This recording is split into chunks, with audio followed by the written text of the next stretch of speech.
Hey everyone, my name's Caitlin. If you've never met me or you don't know me, you just happen to follow me. But it's like 1 a.m. I can't sleep. I've been writing, and like I have some things that were just like really eye opening to me, and it's like, oh my god, I gotta share this stuff. And like my husband's literally asleep, so like I stole his phone, and I'm gonna read off my phone. So I do have like a Wattpad page or yeah, something like that, that I use to write on. And I kind of share my stuff here and there on Instagram and Facebook. But like lately, I've been doing more writing like for myself and just like self growth type stuff. And so today I was just kind of thinking about how your harvest is greater, like when your foundation is maintained. You see, you can still bloom despite the disruptions to your environment. So that is if you can maintain your foundation. So do you adapt or do you fade or do you bloom or do you wither? So we all experience each phase. That's just life. We bloom sometimes we wilt, sometimes we just go away altogether. Like whatever card we're dealt, we can't control. So we all experience it, right? And no matter where you're at, you're usually in the process of waiting. And if you're not waiting, then you are in there, but then you quickly are waiting for the next stage, if that makes sense. I know it can be confusing to follow me sometimes. But no matter what you choose to do, like in this waiting period, you're either going to make a decision that can help you or can hurt you.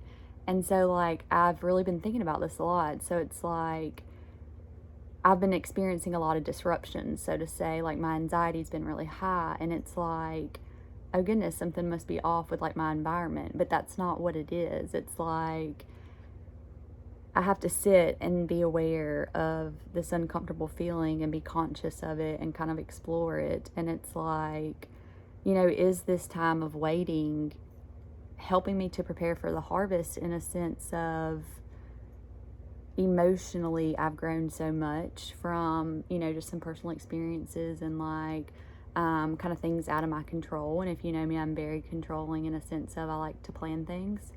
And so for me, I've kind of been in this like, it feels like the disruption is wreaking havoc on my ecosystem. It's kind of been what been calling this. So it's like we all have these roots, and then those roots determine whether we blossom or whether we wilt, or at least that's how it feels.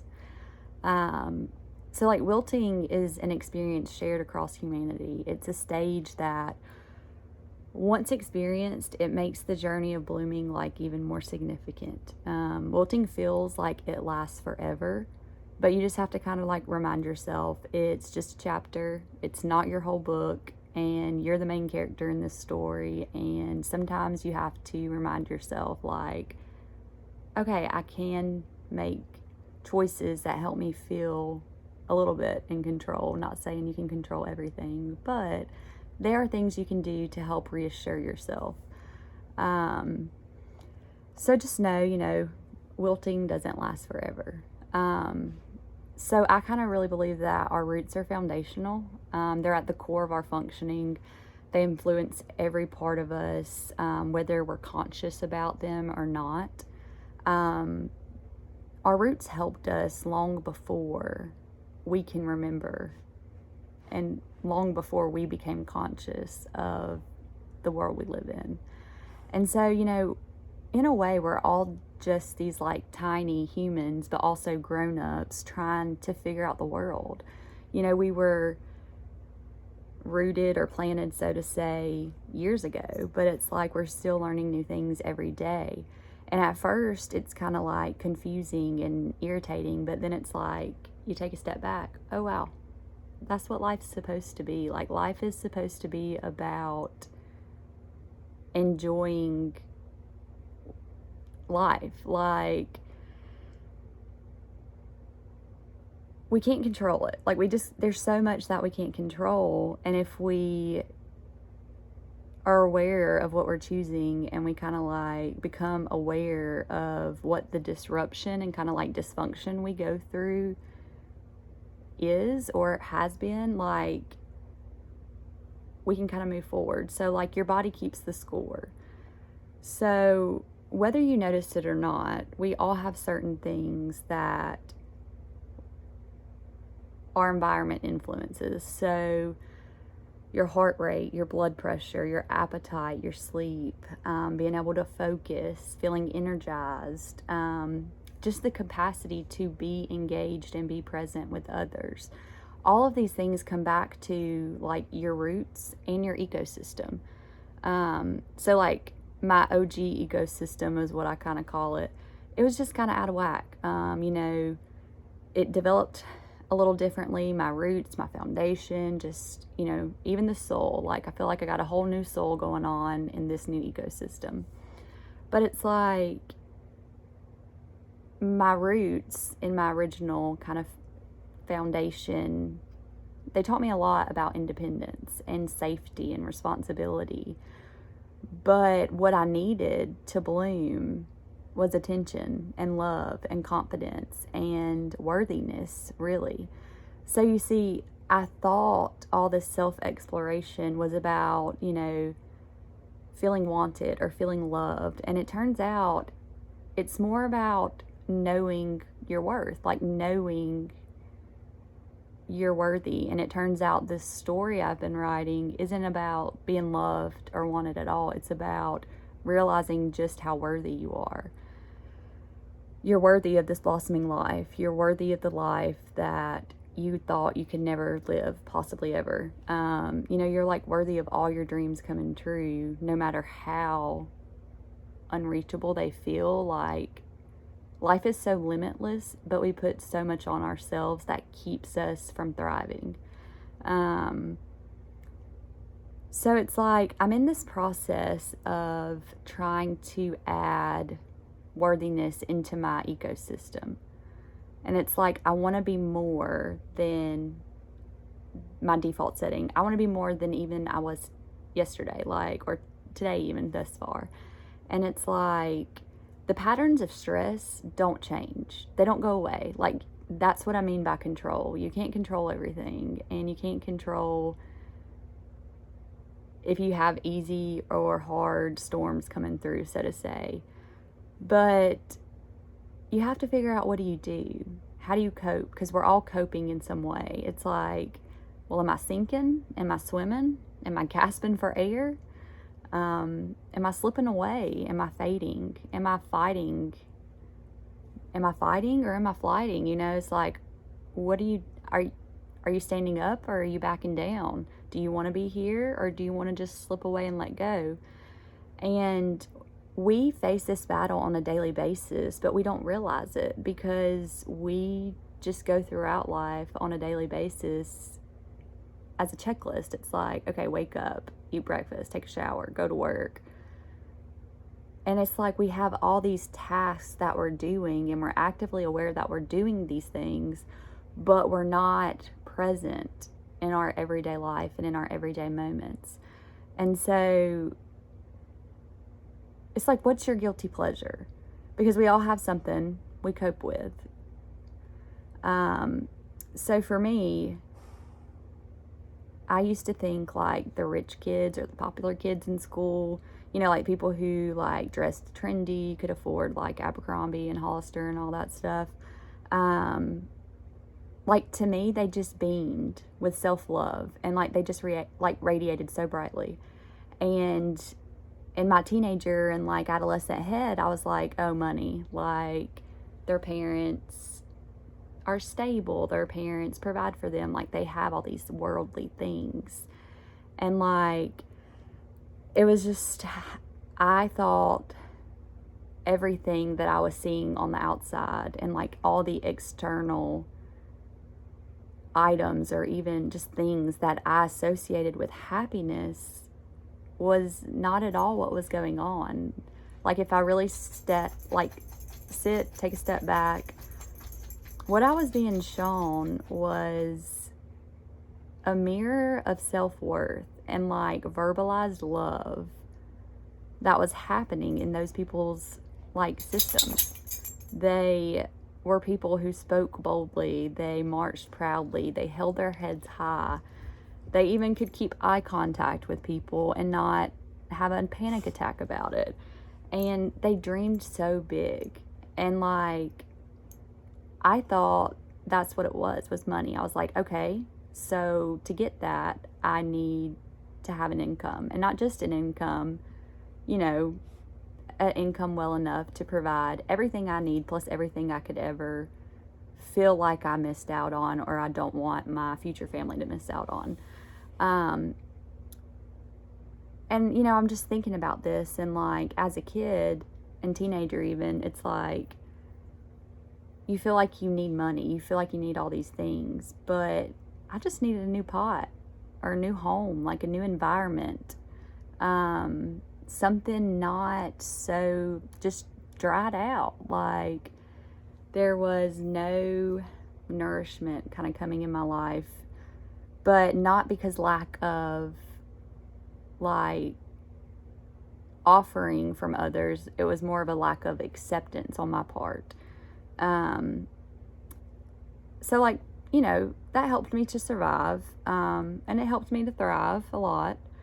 But the blossom from this kind of like new environment I'm living in is just like great. And like, I haven't even seen the harvest yet. Like, the harvest isn't even ready. And like, my life is just blooming.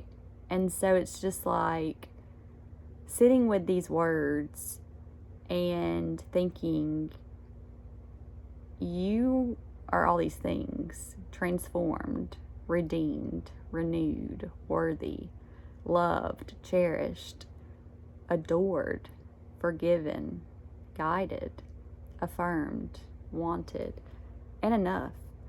You see, all of those things are in you. They've always been in you, and even in me too, even when I couldn't see them. I didn't know what to look for, so how could I see them? I confused excitement with worry because I didn't understand the difference.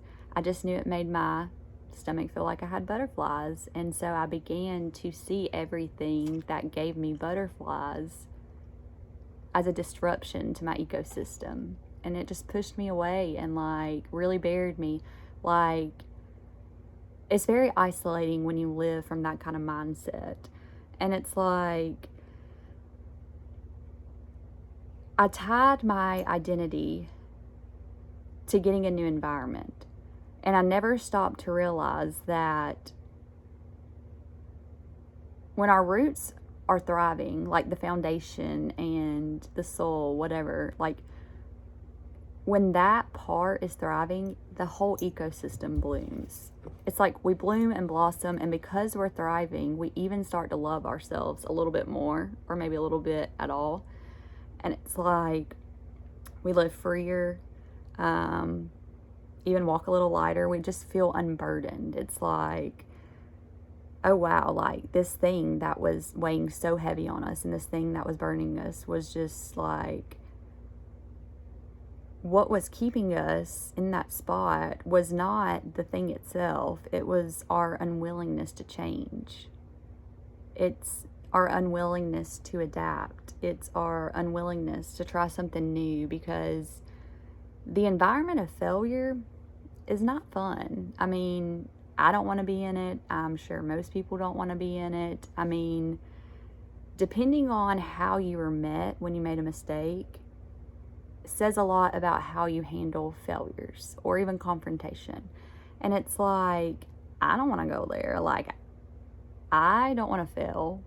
But you see, this isn't a pass or fail. This isn't a win or lose. This is an opportunity of growth. Failure is just a part of life. Like, I'm sorry, we're not going to be perfect at everything, because there is no perfect, and you're not going to be great at everything 100% of the time.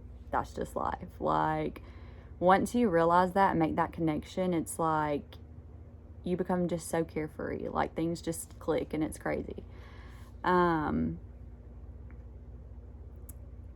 so there's a lesson in failure, but you have to ask yourself, are you brave enough to look? So for me, this idea of like unwillingness to surrender has kind of like been my pattern for years. It's like, I don't want to depend on others. I want to be independent. I want to support myself in all areas, financially, emotionally, like physically, all of it. I'm like, I got me. And, you know, it helped me. Like I said, it used to help me, and now it's don't work. It's just not working in the new environment I'm in. So my ecosystem just wasn't ready to give up. It was just comfortable. It was, you know, I'm not thriving, but I'm alive. When you're used to having like just enough water or just enough sun to live, you start to think like, oh my goodness, this is normal. All ecosystems or all families, all environments are like this. So it's like, man, those roots, they really, you know, run deep. They really run wide. And it's like, yeah, but no. Life is so gray. Your roots and environment probably are too. Because you can be loved and not blossom. And you can be acknowledged but not noticed. And you can be heard but feel like you have to yell to be really heard. And you can feel like someone is actively hearing your voice, but they're not listening to the words you're saying. And it all comes back to being present. When we're intentional and present with ourselves and with others, it allows us to blossom in all areas of life.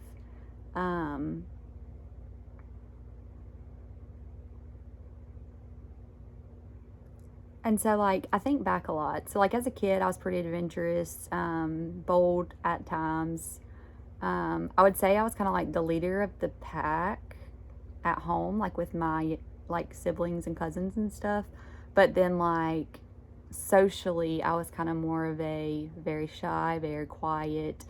My heart would just beat fast if I had to say here. So I did not talk in class. I hated presentations. And it's kind of funny I'm making this video right now because never would have thought I would do that. So anyways, as a kid, it's like you're carrying the weight of the world sometimes and you don't even realize it. And like you're trying to do it in a way, even as a kid for me anyways, with humility. It's like I just always felt different. I don't want to say like a chosen one, but like I've always felt very spiritually connected, just different things for my personal journey.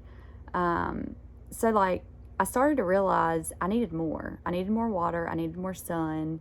I needed more soul. And it's like I needed all these things in my environment to help me bloom, because it wasn't my roots that were keeping me from blooming. It was the environment. My roots were taken care of. They were watered, you know, living good.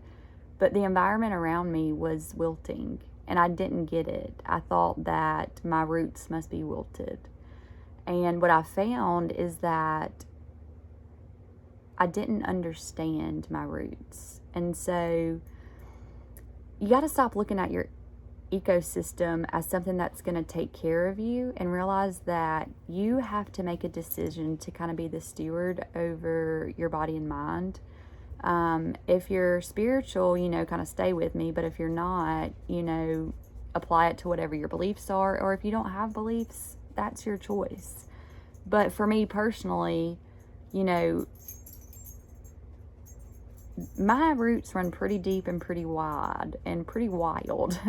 And so for me, just like, I feel like whether you're tapped in or not, there's a higher power who created this world and created us. And it's almost like we were created to be a reflection of heaven on earth, in my opinion. So like, when we can live with like full present and full delight in our daily life, that's when we really take on this kind of identity of knowing our worth, because our worth doesn't change no matter what happens on a daily basis. So just the act of creation alone is enough to kind of make me, not even just believe, but I know, you know, there's something more. And some people might feel that as like energy shifts or coincidences, or the stars just lined up, or, well, they had some, nice words to say, or, oh yeah, your prayers were answered. So whether you identify these acts as spiritual or not is up to you. But when you surrender to the identity of your roots and really take on who you are, and just step into that, you'll bloom and blossom, and you'll no longer doubt or question yourself 100% of the time. Now, that's always going to be around, or at least in my experience, it hasn't completely, quieted 100%. And there's always a potential the toxic and just kind of like chaos can pop back up. And it's almost like sometimes it's just waiting there to kind of like poison your environment, and wreak havoc on your plans, kind of like how I worded it. But then you just kind of have to sit back and remind yourself, there's a harvest coming, and this is just the waiting. And you realize it's not about the harvest at all. It's not. It's about, I don't know, living every day, seeing yourself and others through a lens of love. It's about allowing the protection from others in and being vulnerable and realizing that there's power in vulnerability. It's allowing yourself to be transformed rather than wilting. It's about adapting and resilience and blooming. The stage of blooming can be misleading. You see petals on the ground sometimes, and you think it's time to restart the whole process. You see your bright colors start to fade, and you think man, it's never enough. I'm never working hard enough to change. And so at this point, you can make a choice. Can you pause? Can you just open your eyes and look around, take a deep breath, and just observe? The petals on the ground and the fading of bright colors don't seem so loud anymore. You see, you've always been surrounded by blooms. You just never chose to be still. Running is a default, freezing, fighting, fearfully surviving. But the environment's changed. But when the environments are changed, there may be times of disruption. But it starts to come in spurts.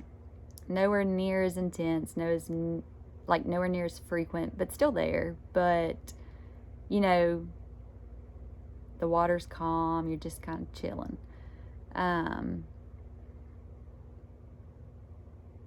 Sometimes you might even feel overwatered, if that's a thing. I think sometimes we can feel like we're drowning, but it's a mix, because we can't survive on just water alone, and we can't survive on just, getting sun alone. We need other things to survive. And for me, one of those things is human connection. I feel like we are made to be social beings. We need to be social in order to best bloom and thrive. And so, there's just more to survival, and there's more to blooming than what meets the eye. So when you begin to see yourself as worthy of living a beautiful life, you just start seeing beauty everywhere you go. It's like when you identify your roots and your worthiness is so clear, you start to see the parts of your roots and the parts of your ecosystem, they can co-occur. So your defenses may be lowered, but they still have that default sense of being heightened.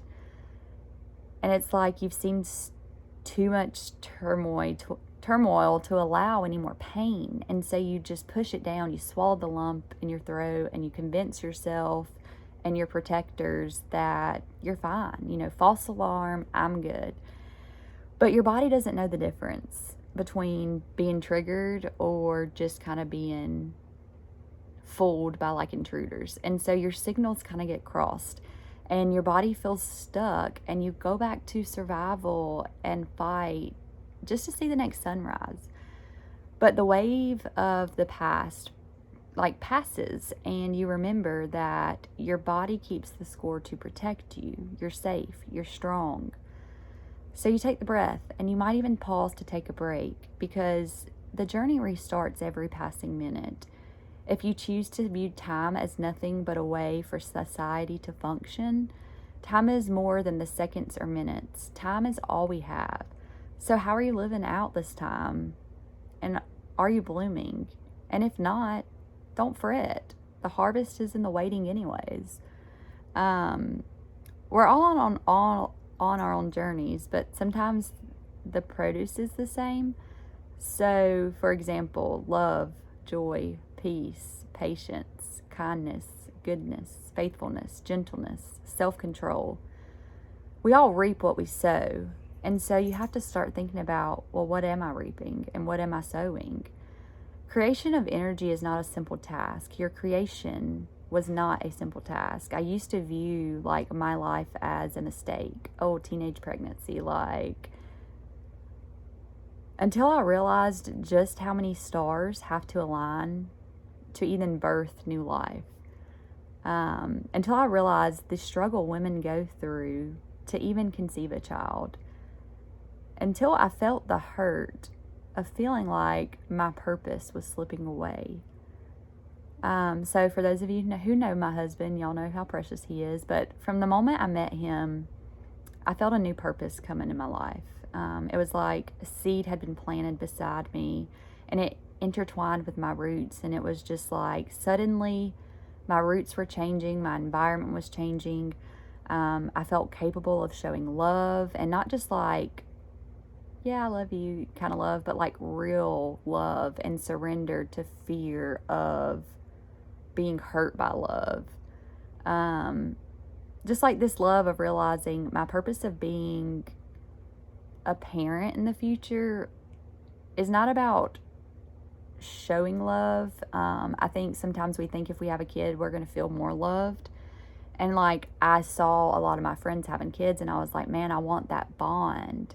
Like, I feel like that's a missing puzzle piece in my life. It's like, oh, taking on a purpose as a parent, that's what I need to feel worthy. And I was like, man, it's just a piece. Like, being a parent is just a piece of the puzzle. And for some people, it's their whole puzzle. But like, for me, the work I do with children who are not my biological children is just as impactful. So, you know, it's not harvest time in a sense of it's not time for me to have a kid yet. But I might be back in the waiting in a sense of some of the things I want for my life are on hold, but that doesn't mean my life is on hold. And so it's like, yeah, waiting is scary, and it can be overwhelming to not know the future in general. And it can really take over if you're not aware of it and you can't catch it. So you just think about, like, how are you waiting for the harvest over your life? And is it possible that just the fact of existing is your harvest, and you just must be still in order to bloom with it? Like, can you allow yourself to accept that your chance of survival was decided long before anyone tested positive on a pregnancy test, long before you were actually birthed and took your first breath into this world? Before any disruptions were present, your roots thrived. And even when you thought they were dying from the inside out, your roots are not changed by disruption. Your roots are changed by the environment.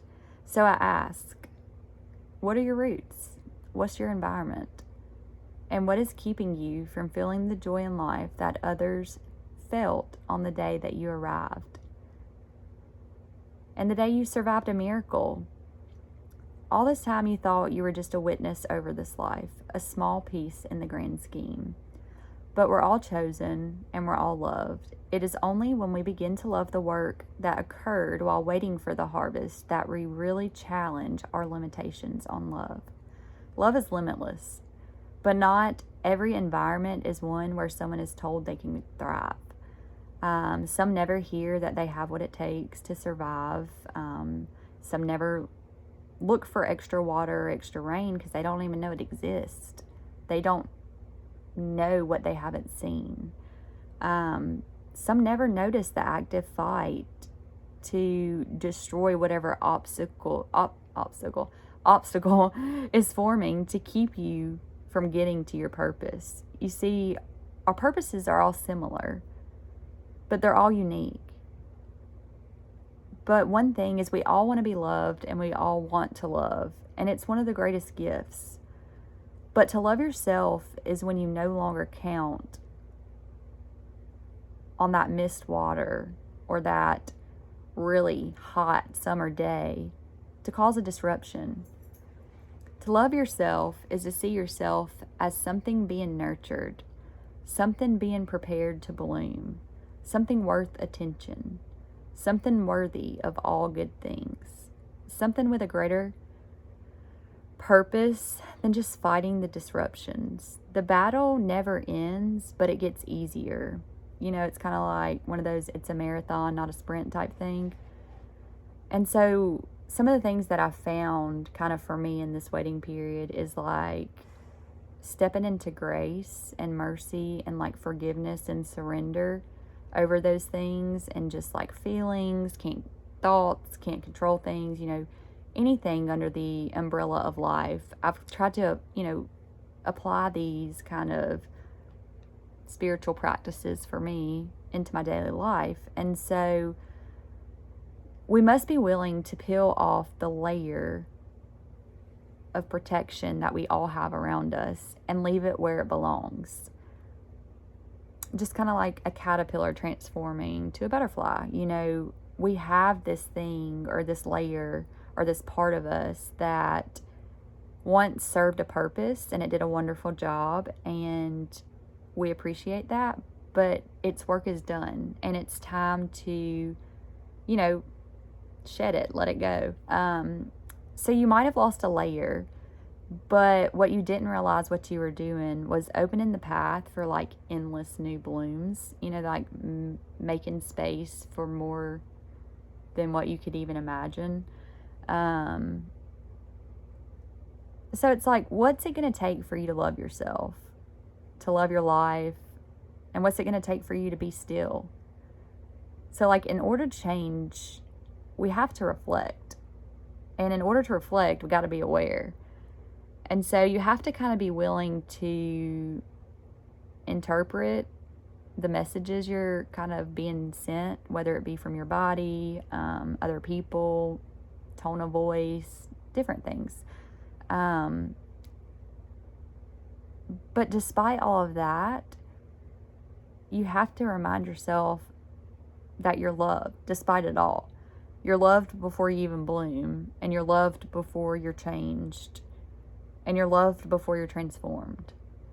It's like your worthiness doesn't change no matter what stage you're in, because you are worthy alone. You don't need anything else to make you more worthy.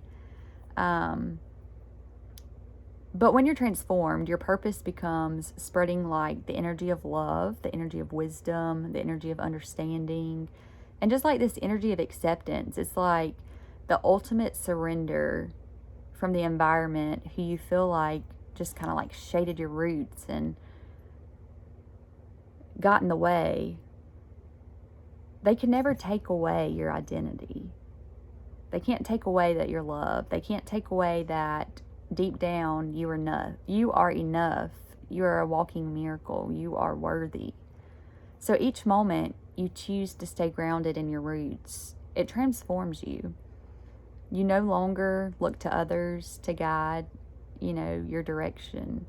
You don't doubt yourself as much.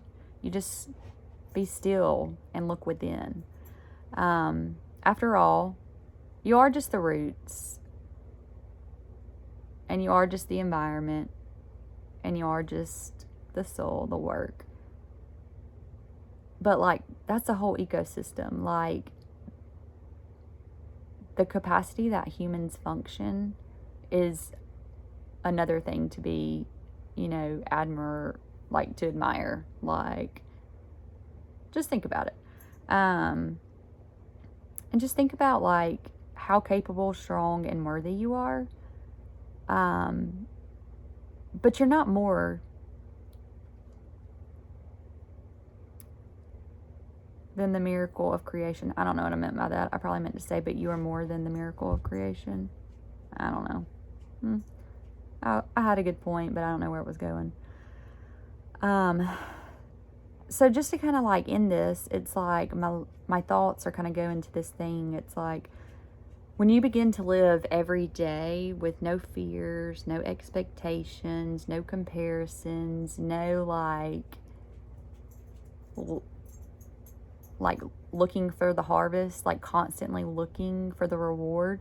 Like when you just live and just like live freely and just be, you realize like the glowing light you saw in others has always been inside of you, and you just didn't know how to tap into it. And as soon as you tap into it, it starts radiating. And it's like, man, like you can really go from wilted, buried, busted, broken, all of it, to blooming. And it's not easy, and it takes time, and it's hard work. But what's harder? Sitting in discomfort 24/7, like being anxious, hating your life, maybe even wanting to die? Like, I'm not at all making any jokes about being in that mental headspace because I've been there. I've questioned it. Why? Why, you know, why did I live? Like, why was I born?